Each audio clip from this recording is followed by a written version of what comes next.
Well, ANC President Cyril Ramaphosa will deliver the January 8th statement as the party turns 111 years. For many years now, when the ANC was in exile, marking its anniversary with a statement, it became tradition.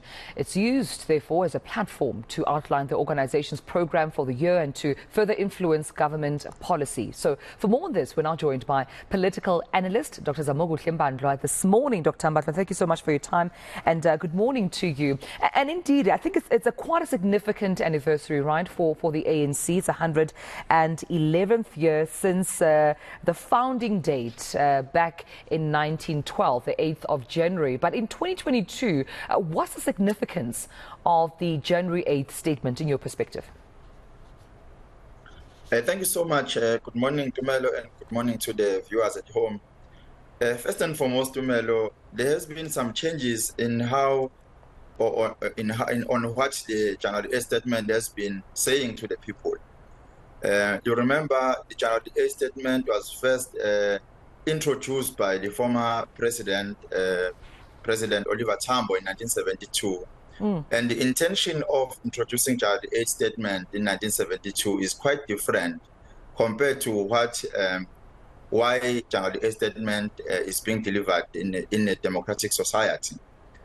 Now, during that particular time, it was because it was a mouthpiece for the ANC to actually inform the society at large, which includes the international community, about the intentions of the ANC and the developments that the ANC have made in ensuring that there's a political freedom in the country.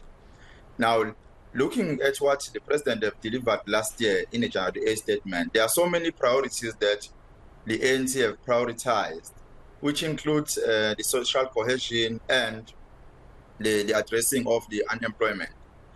Now, I don't know whether the ANC have made an effort to address the thing that they wanted to address or the points that they have mentioned in their January 8th statement last year. But where I'm seated, I do not see any development. And the January 8th statement, like many other January 8th statements that has been made by the ANC, there's a little, if there's any progress made to address the thing that the ANC have said.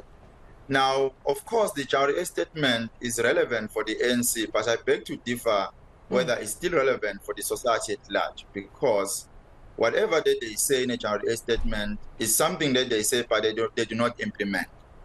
Now, that's where the problem is, Tumelo.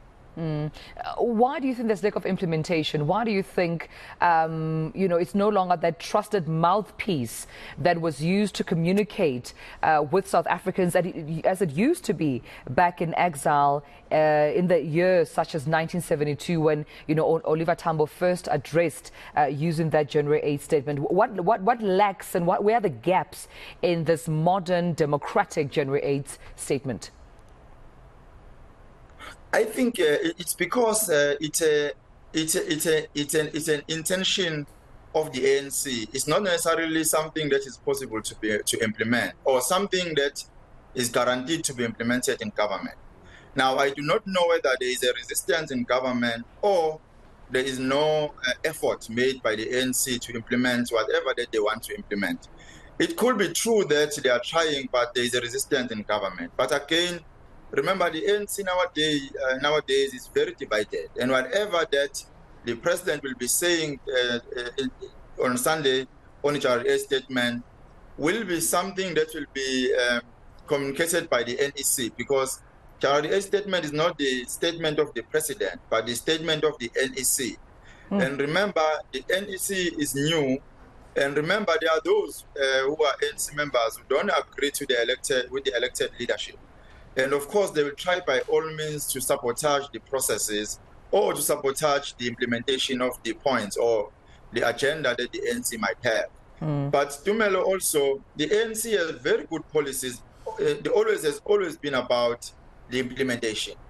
And now, January 8th statement is not a policy statement, but it's a statement of intent where the ANC indicates what they want to implement. And over the years, I've not seen the implementation of the January 8th statements to the government or to change the society at large. Let's reflect perhaps on last year's January 8th statement. The theme was the year of unity and renewal to defend and advance South Africa's democratic gains. I just wonder, in the past 12 months, as we head to the 2023 January 8th statement, do you think this theme was achieved by the ANC? Not at all, Tumelo, because the ANC leaders and members are not actually availing themselves to serve the interest of the people or to serve the ANC. The language now that is spoken by the ANC leaders and members is everyone wants to have their turn to eat. So whenever there is a position or there is a conference, people avail themselves, not with the intention of changing the lives of the people, but because they want to also have access to resources. And again, those who are leading the ANC are leading the ANC because they are in a waiting period. They want to transcend to government so that they can have access to resources. And again, even if they are not in government, those who are in the leadership positions of the ANC have political influence to those who are employed by the government and to those who have access to tenders and businesses with government.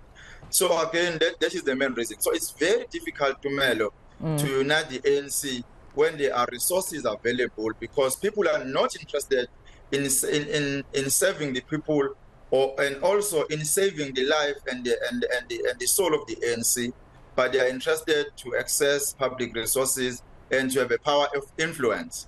Then therefore afterwards, what they will do, they will access resources through the deployment of people in government positions and through the awarding of tenders. Oh, we'll have to wait and hear what ANC President Cyril Ramaphosa has to say when he delivers that January 8th statement on behalf of the National Executive Committee. But thank you so much, our political analyst, Dr. Zamokuhle Mbandlwa, for joining me this morning and sharing your views on the weekend that is to come for the ruling party. Now, with that being